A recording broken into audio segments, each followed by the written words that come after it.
aset bernilai tinggi. Klik. Mari kita baca sama-sama 2 ayat dari Injil Lukas pasal yang ke-22 ayat 31 dan 32. 2, 3. Simon, Simon, lihat, iblis telah menuntut untuk menampi kamu seperti gandum. Tetapi aku telah berdoa untuk engkau supaya imanmu jangan gugur. Dan engkau, jikalau engkau sudah insaf, kuatkanlah saudara-saudaramu. Ini merupakan salah satu episode yang buruk di dalam kehidupan Petrus. Entah karena dia teledor ataupun karena sombong. Dia tidak menyadari bahwa dirinya, kehidupannya begitu bernilai sehingga dia menjadi target, dia diincar kejatuhannya oleh musuh, oleh iblis. Tujuannya satu, untuk mendiskreditkan pelayanan Yesus. Pelajaran berharga bagi kita semua di tempat ini, karena saya percaya kita di sini adalah orang-orang percaya. Kita terkadang tidak menyadari bahwa kita ini orang penting di dalam kerajaan Allah. Kita bukan saja dipanggil, tetapi kita dipilih oleh Tuhan. Di antara sekian miliar manusia. Karena itu kita harus menyadari bahwa kita harus waspada, kita harus menjalani satu kehidupan dengan penuh kehati-hatian.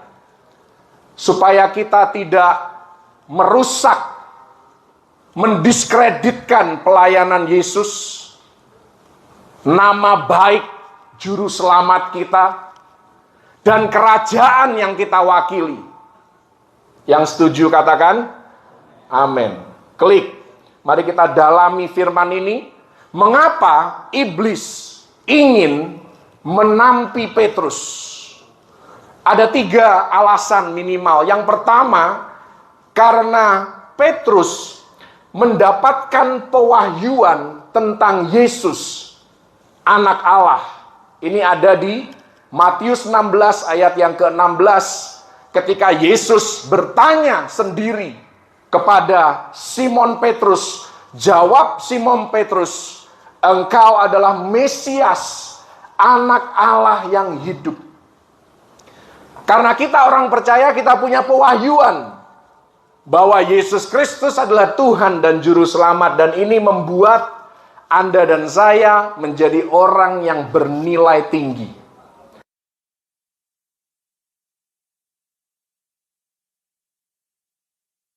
Yang kedua, mengapa iblis ingin menampi Petrus? Karena dia memegang kunci sorga.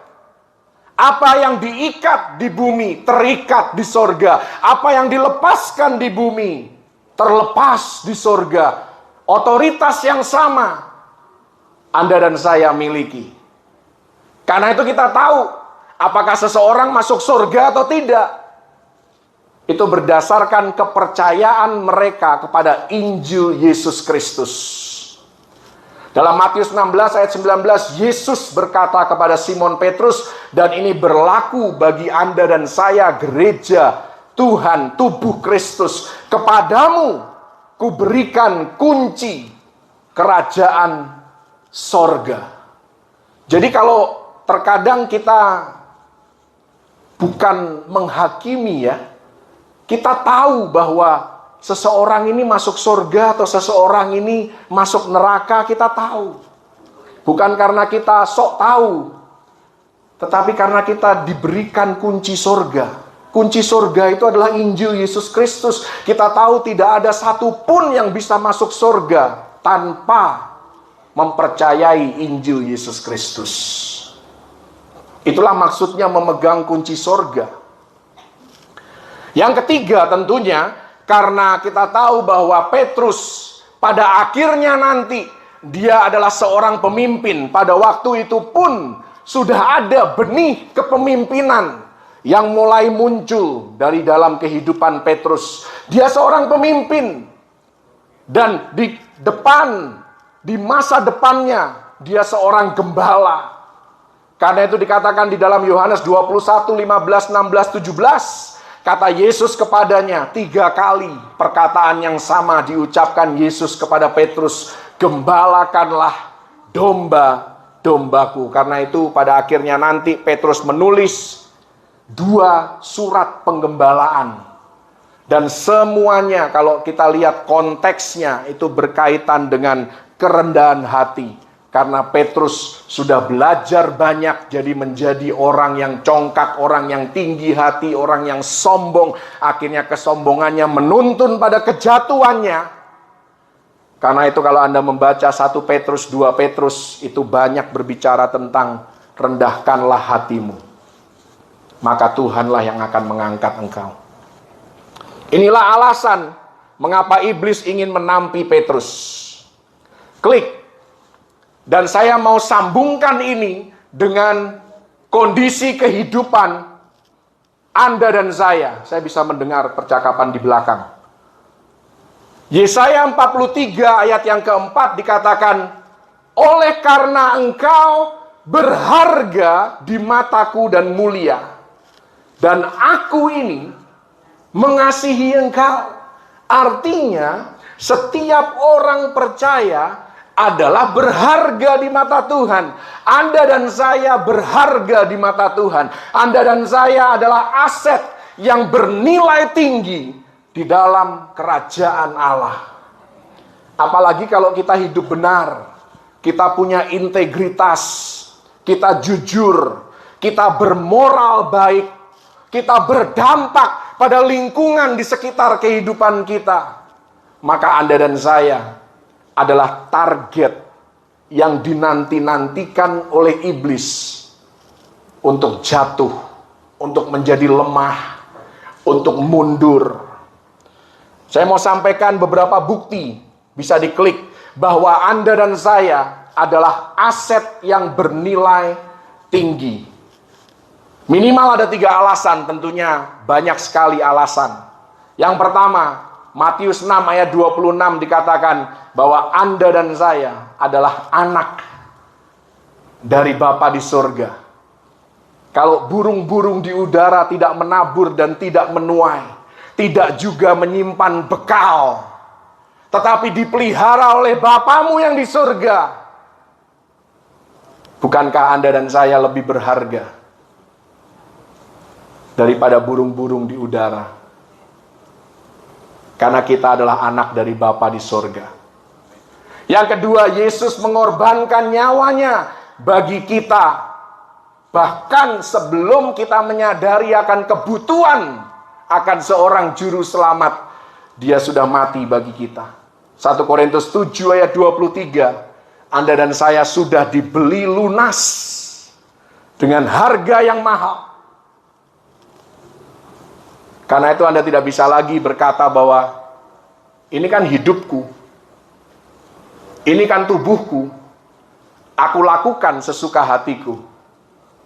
Anda bukan lagi milik Anda sendiri.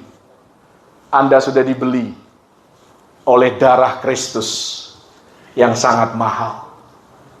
Karena itu, permuliakanlah Tuhan dengan tubuhmu, dengan talentamu, dengan semua yang Dia sudah berikan bagi kita semua. Dan yang ketiga, kita adalah aset yang bernilai tinggi karena kita adalah utusan Kristus.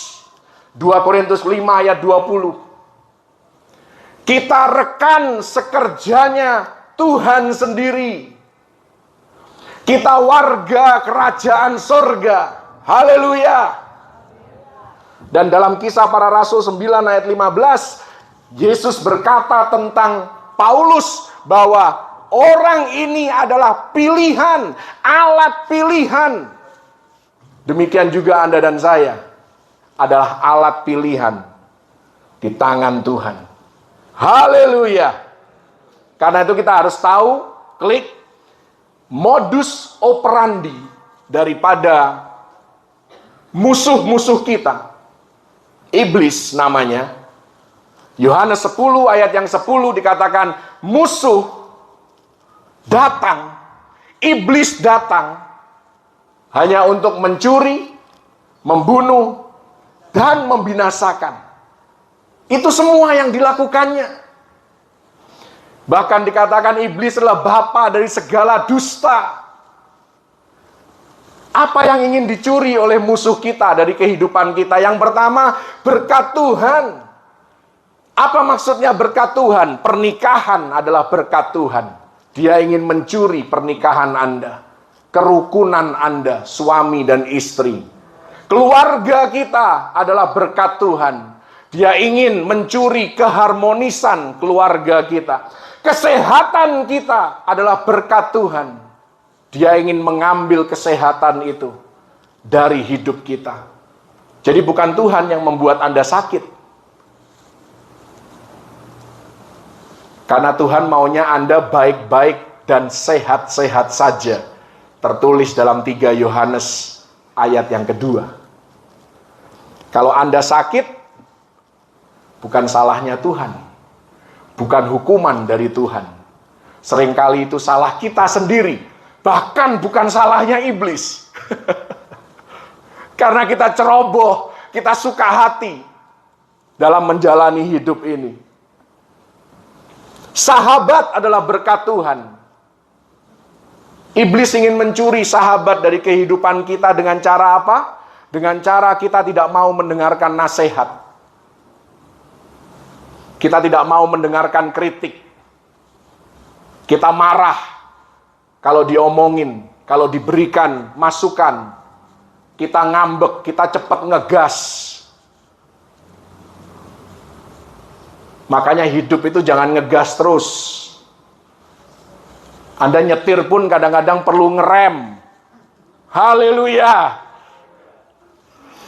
Musuh ingin mencuri panggilan Tuhan dalam kehidupan kita. Apa itu panggilan Tuhan? Tujuan hidup kita. Supaya kita tidak maksimal.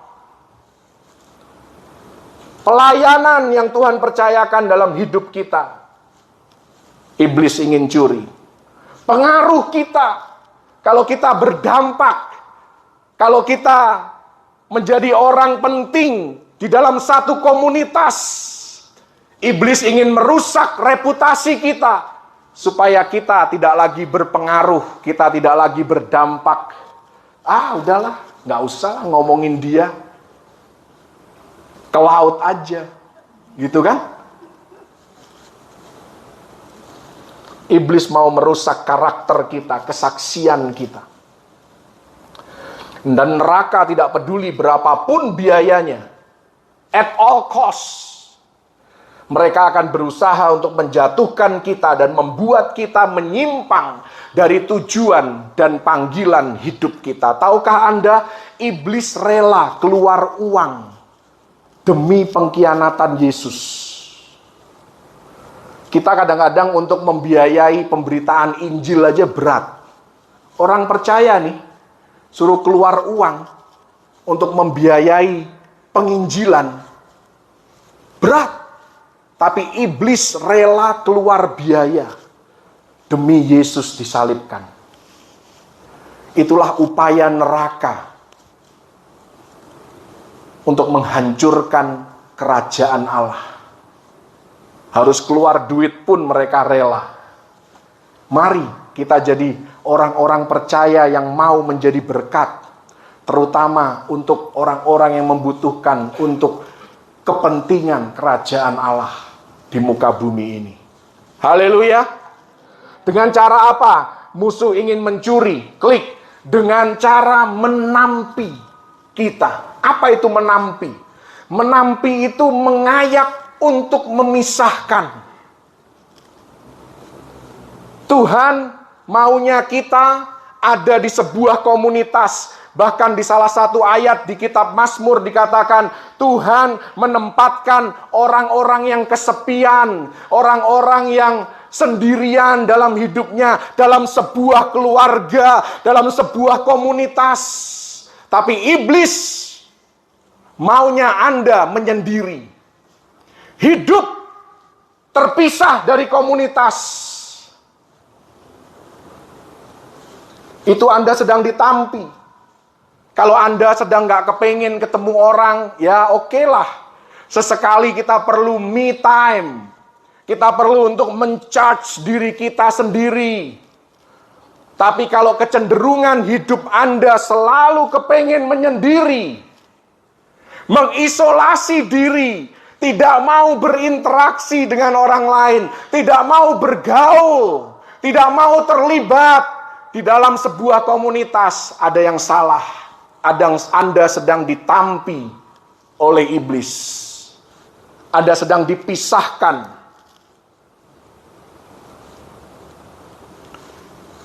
dari komunitas di mana Anda merasa aman.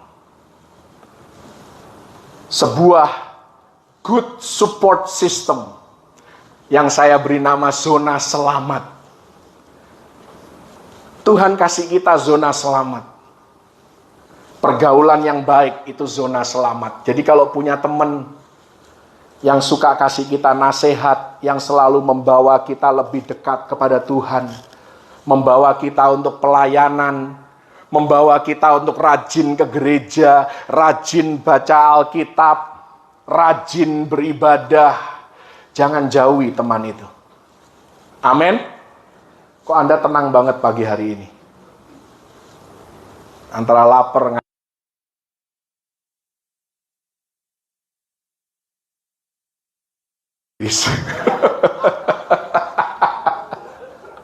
untuk tidak mendengarkan firman Tuhan. Haleluya. Ditampi dari keluarga yang rohani.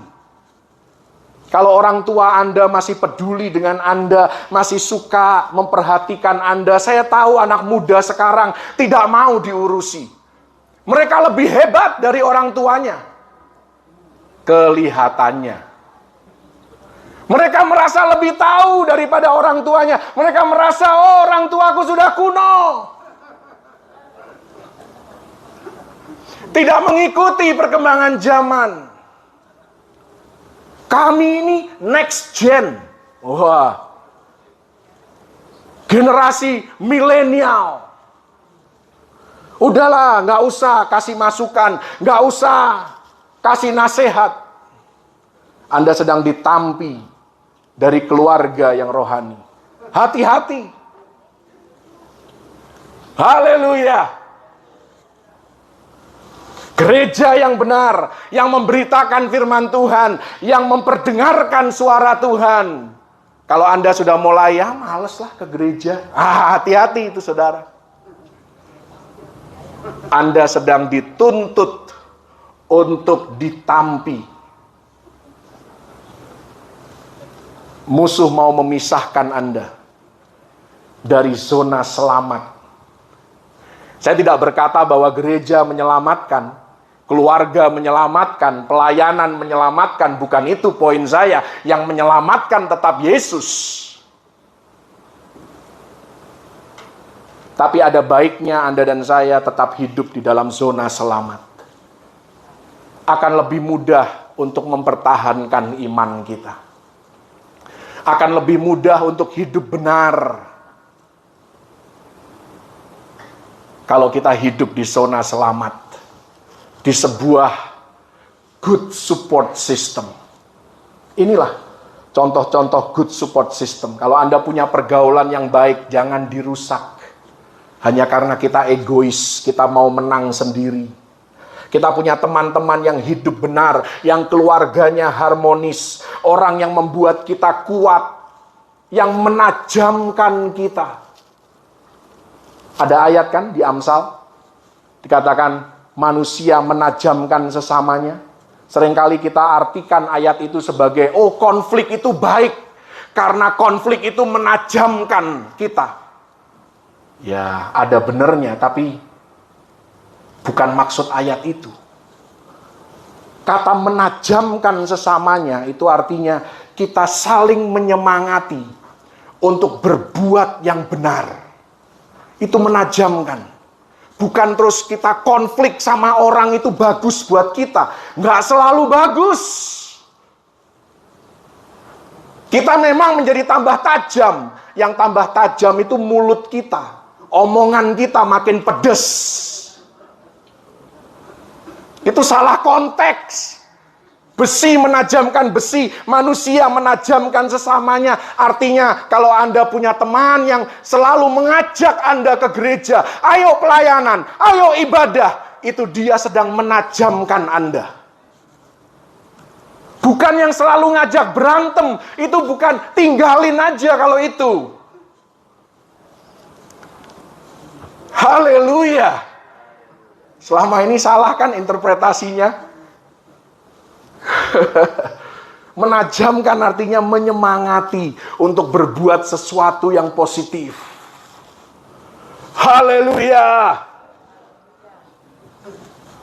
Anda punya orang tua yang mengasihi Tuhan, orang tua yang melayani Tuhan, orang tua yang memperhatikan hidup kita.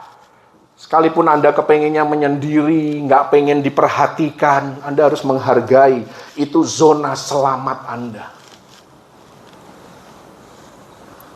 Haleluya. Klik. Ini yang seringkali menjadi pintu masuknya musuh di dalam kehidupan kita, yaitu melalui kelemahan kita. Nanti di bagian akhir ada hal-hal yang bisa kita lakukan supaya hal ini tidak terjadi. Karena musuh, memang Tuhan memperhatikan kita, tapi musuh juga mempelajari kebiasaan kita, pergerakan kita, pertemanan kita, tabiat kita. Musuh memperhatikan musik apa yang kita sukai. Dia bisa masuk melalui hal itu. Bagaimana kita mempergunakan gadget, bagaimana kita mempergunakan medsos. Seperti apa karakter kita.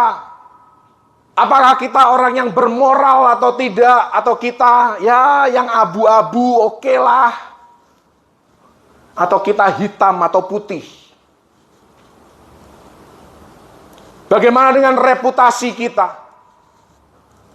Ini yang seringkali menjadi titik masuk celah bagi musuh untuk menghancurkan hidup kita.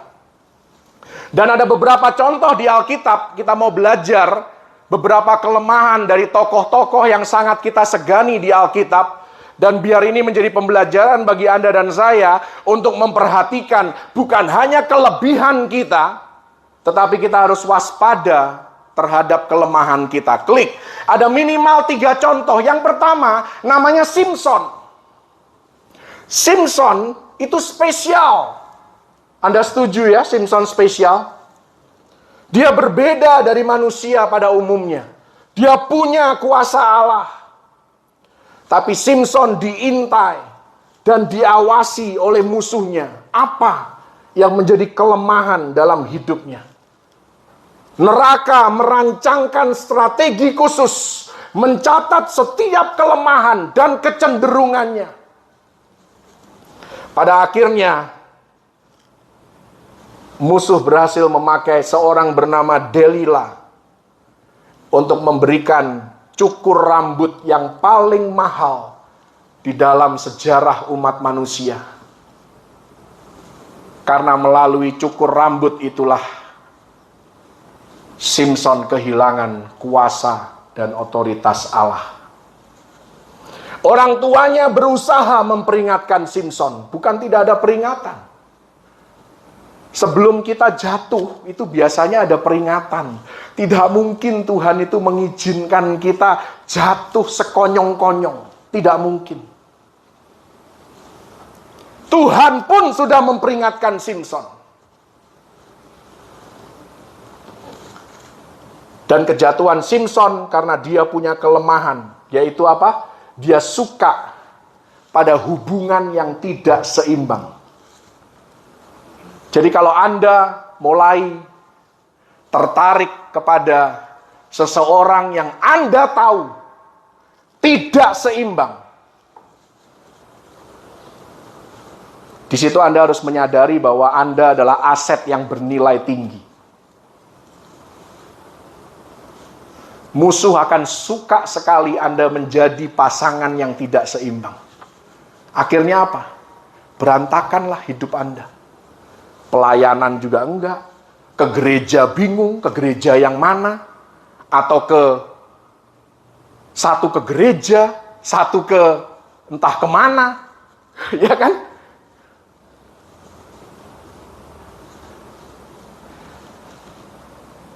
Jadi kalau kita mulai terlibat dalam hubungan yang tidak seimbang dengan orang lain, baik itu persahabatan maupun hubungan romantis, sadari bahwa iblis telah menandai Anda untuk ditampi. Contoh yang kedua, Yudas Iskariot. Dia merupakan salah satu dari 12 rasul utama Yesus. Dan ada di ring satunya Yesus. Bagaimana iblis mengakses Yudas? Melalui keserakahan dan cinta akan uang. Kalau Anda suka banget nih sama uang, orang lain nggak boleh mencicipi uang Anda, hati-hati. Mungkin itu kelemahan kita. Kecenderungan manusia hari-hari ini semakin Tuhan memberkati mereka, semakin kerohanian mereka terkikis. Semakin besar bisnis yang engkau rintis, kalau engkau tidak menjaga koneksi Anda dengan Tuhan, maka Anda rentan menjadi target bagi musuh. Berapa banyak orang yang tiba-tiba menjadi kaya raya, keluarganya hancur berantakan. Jangan izinkan hal itu terjadi. Amin. Yang ketiga, contoh yang tadi dipakai dari awal, yaitu Petrus. Kita tahu hidupnya punya masalah. Ngomong sembarangan, suka mengutuk, memotong kuping orang, ya kan? Menyangkal Yesus. Orangnya reaktif dan sangat emosional. Hati-hati kalau Anda seorang yang sangat emosional, moody. Moodnya bisa berubah secara ekstrim dalam waktu yang singkat. 1 detik Anda bisa ketawa, 1 detik kemudian Anda bisa menangis dan marah besar. Itu Anda terlalu reaktif, terlalu emosional. Sekalipun Petrus punya kelemahan, tetapi tetap saja dia adalah aset yang bernilai tinggi. Karena itu iblis menuntut untuk menampi Petrus. Tetapi Yesus membuat pernyataan yang luar biasa tentang Petrus. Aku telah berdoa untuk engkau, supaya imanmu jangan gugur. Yesus tidak pernah mendoakan, Petrus, aku doakan kamu supaya kamu tidak jatuh dalam dosa. Yesus tidak berdoa seperti itu. Yesus tahu Petrus akan jatuh dalam dosa. Tapi doanya Yesus, dan ini doa Yesus bagi Anda dan saya, yang suka terpleset, yang masih kadang-kadang jatuh, kadang-kadang menyimpang. Engkau boleh menyimpang untuk sesaat. Tapi aku berdoa supaya imanmu tidak gugur. Anda bisa gagal dalam bisnis, Anda bisa gagal di dalam karir Anda. Anda bisa jatuh di dalam membangun rumah tangga Anda. Membuat kesalahan, tetapi iman kita tidak perlu gagal. Amin. Iman kita tidak perlu gugur. Kembalilah kepada Tuhan. Dan jangan pernah dengar khotbah yang berkata kalau engkau keluargamu berantakan, engkau tidak layak untuk datang kepada Tuhan. Saya mau tanya, kalau tidak datang kepada Tuhan, siapa yang bisa memulihkan hidupnya? Kok orang yang bermasalah mau datang ke Tuhan, Anda halang-halangi. Itu sangat tidak patut.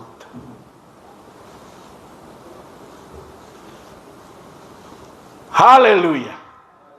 Anda tegang banget bikin saya salting. Mungkin saya salah ngomong.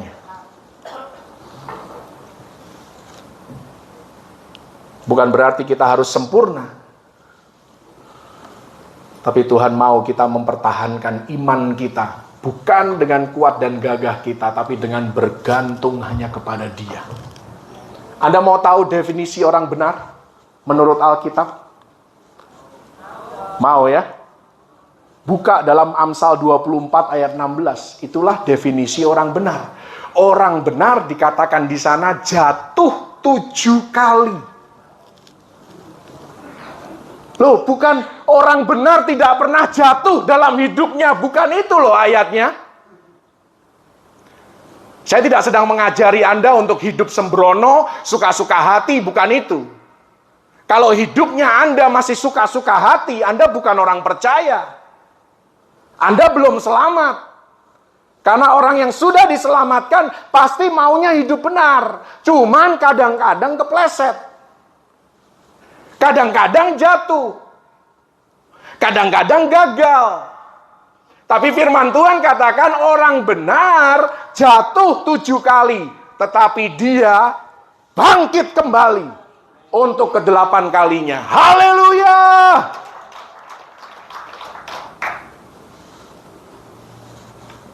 Itulah definisi orang benar. Jadi kalau Anda pernah jatuh, kepleset, jangan lama-lama terpuruk. Bangkit dan kembali kepada Tuhan. Hanya Dia yang sanggup memulihkan kita. Klik. Ini sudah hampir selesai. Kalau Anda bertanya-tanya, kapan selesainya ini kan? Berapa banyak di sini orang VIP-nya Tuhan? Haleluya. Satu hal tentang orang VIP. VIP itu perlindungannya juga VIP. Jadi jangan khawatir. Memang iblis suka mengincar kehidupan kita. Tapi Tuhan menyediakan perlindungan yang VIP. Perlindungan untuk aset bernilai tinggi yang pertama, ini sebenarnya hanya rangkuman dari apa yang saya sudah sampaikan ya. Jaga koneksi dengan pokok anggur. Itu sudah pasti. Yohanes 15 ayat yang kelima dikatakan engkau tidak bisa berbuat apa-apa tanpa Yesus. Benar?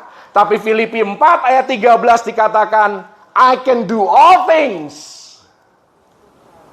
through Christ who strengthens me. Jadi di satu sisi, kalau kita mengandalkan kekuatan dan kepandaian kita sendiri, kita tidak bisa berbuat apa-apa yang signifikan. Kita tidak mungkin bisa menjadi kesaksian yang baik. Kita tidak mungkin berdampak positif bagi kerajaan Allah. Tapi bersama dengan Kristus, kita sanggup untuk menanggung segala perkara. Haleluya. Kuasa Tuhan dan firman Tuhan adalah pertahanan terbaik kita. Yesaya 54 ayat 17 dikatakan, setiap senjata yang ditempa terhadap kamu tidak akan berhasil. Ini yang saya selalu doakan bagi Anda di setiap doa berkat. Mazmur 91 ayat 2, mereka yang tinggal di dalam hadirat Tuhan, yang selalu sadar akan penyertaan Tuhan, bernaung di bawah bayang-bayang ilahi. Dalam bahasa Inggrisnya,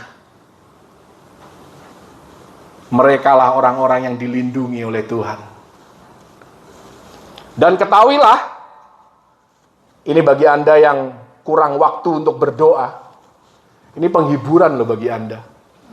Beberapa dari kita tidak punya cukup waktu untuk berdoa.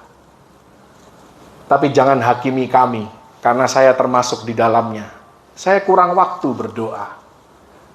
Tapi saya mengandalkan Roma 8 ayat 27. Yesuslah yang mendoakan saya. Yesus yang melengkapi segala kekurangan saya. Demikian juga Ibrani 7 ayat 25. Yesuslah pengantara kita. Tentu saya bersyukur punya pendoa syafaat di Mount Hermon ini yang luar biasa, yang setia, berkomitmen. Tapi kalau kita selidiki kehidupan kita, pribadi lepas pribadi, berapa banyak di sini yang merasa jam doanya sangat kurang. Saya mau katakan Anda tidak perlu merasa tertuduh, tidak perlu merasa terhukum. Tetap jaga koneksi saja dengan Yesus. Yesuslah pendoa syafaat kita. Mungkin kalau berhadapan dengan manusia kita suka dihakimi. Oh, kamu sih kurang berdoa. Nggak apa-apa, jawab aja. Nggak apa-apa. Yesus yang menutupi kekuranganku, kurang doaku, ditutupi oleh jam doanya Yesus. Yang berdoa sepanjang hari, sepanjang waktu, setiap momen dalam kehidupan kita, Dia mendoakan kita. Haleluya! Jadi kalau Anda tidak mau mendoakan saya karena saya kurang berdoa, tidak masalah. Karena saya punya pendoa syafaat yang di atas semua pendoa syafaat. Namanya Yesus Kristus. Haleluya! Yang kedua, hiduplah waspada. Artinya tinggallah dalam zona selamat. Good support system. Tentu kita harus cari dulu nih zona selamat kita. Tadi saya sudah kasih beberapa contoh. Pergaulan yang baik, keluarga yang rohani, gereja yang benar. Itu zona selamat. Tinggal di sana. Perbarui pikiran dan akal budi kita. Inilah tujuan kita rajin ke gereja, datang beribadah, supaya kita mendengar firman Tuhan, supaya kita diperbaharui di dalam pikiran kita, dalam akal budi kita. Sadari jati diri dan nilai diri kita, bahwa semakin lama kita ikut Yesus, semakin dalam kita mengenal Yesus, semakin tinggi nilai hidup kita. Dan kita tidak boleh main-main dengan kepercayaan yang Tuhan sudah berikan di dalam kehidupan kita. Dan yang ketiga, ini yang paling penting. Ya, semuanya penting sih. Tapi yang ketiga ini dalam hubungan kita, hubungan horizontal kita. Hubungan kita dengan sesama manusia. Mari kita menjadi manusia yang akuntabel. Akuntabel itu artinya Anda berani bertanggung jawab. Kalau salah ya salah. Berani mengakui kesalahan, berani mengakui kelemahan. Oh ya, aku masih membutuhkan orang lain. Aku membutuhkan nasihat, aku butuh masukan, aku butuh second opini. Bukan orang yang sok pintar, itu Anda tidak akuntabel. Tidak menyadari bahwa kita sendiri punya kelemahan. Dan kita harus waspada terhadap kelemahan kita. Karena kalau kita tidak bereskan kelemahan kita, dengan bertambahnya usia Anda tidak akan menjadi semakin baik, tetapi kelemahan Anda akan menjadi semakin nyata dan pada akhirnya bisa menjadi jerat bagi hidup Anda. Kalau Anda tidak bereskan kelemahan Anda. Anda mungkin orang yang baper, terlalu sensi. Kalau Anda tidak bereskan itu sekarang, makin tua, makin sensi. Makin baper. Anda pelit nih. Makin bertambah usia, bukan makin murah hati, tambah pelit.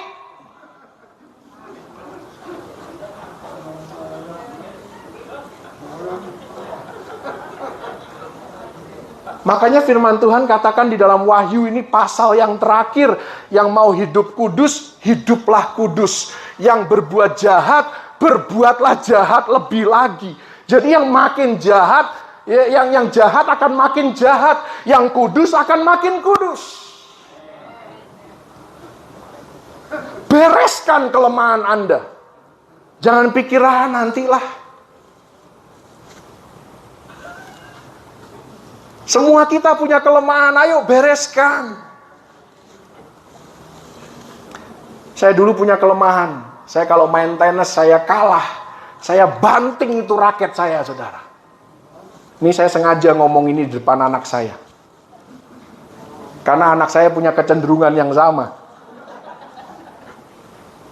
Saya banting itu raket. Anak saya sih belum sampai banting raket. Tapi sudah mulai lempar-lempar raket itu, saudara ya. Dan saya tahu itu kelemahan saya. Saya harus rubah perspektif saya. Cuman main tenis. Sekalipun itu pertandingan, ya sudahlah. Ada waktunya kalah, ada waktunya menang. Hari ini bukan hariku. Mungkin hari lain adalah hariku. Hari ini aku mainnya jelek. Hari lain mungkin mainnya aku lebih bagus daripada lawanku dan aku bisa menang. It's just a game. Ya tentu bukan dengan kekuatan saya, dengan pertolongan Roh Kudus. Tapi saya mau katakan, kalau Anda tahu kelemahan Anda, aku nih kalau diginiin orang aku pasti marah. Belajar dong, kalau diginiin orang Anda jangan marah. Jangan jadi orang yang mudah ditebak. Ini kalau dia diginiin nih pasti marah nih, pasti ngamuk. Buktikan orang itu salah, bahwa Anda ternyata tidak ngamuk, Anda cuma ketawa. Itu cara bikin malu iblis. Dengan waspada terhadap kelemahan kita. Saling menasehati, saling bertanggung jawab atas kesalahan kita. Ini yang tadi saya bilang. Kalau salah ya salah, sudah akui kesalahan. Jangan ada orang yang suka, pokoknya dia itu nggak pernah salah. Kalau ada yang salah dalam hidupnya, itu orang lain yang salah. Lingkunganlah yang salah, cuacalah yang salah.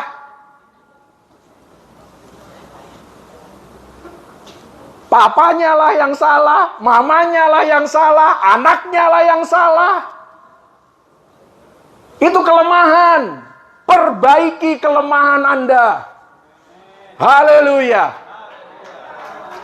Saya tahu sih, kadang-kadang anak-anak kita, jangan salahkan anak-anak kita. Anak-anak kita itu nggak mau deket kita sebagai orang tua. Kenapa? Takut disalahin.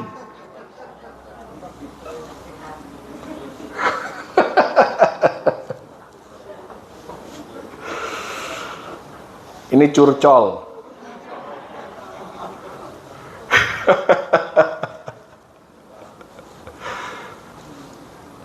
Jangan tiap kali ketemu anak nggak perlu selalu ceramah, tidak perlu selalu khotbah.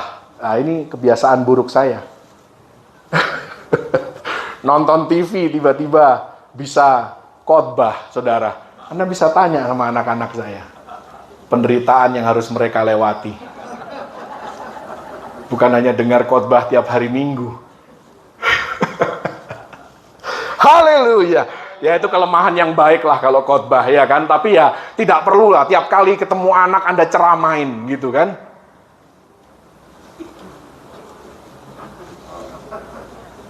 Bersedia untuk berubah menjadi lebih baik. Haleluya. Dan kalau kita hidup di dalam koridor ini, maka klik.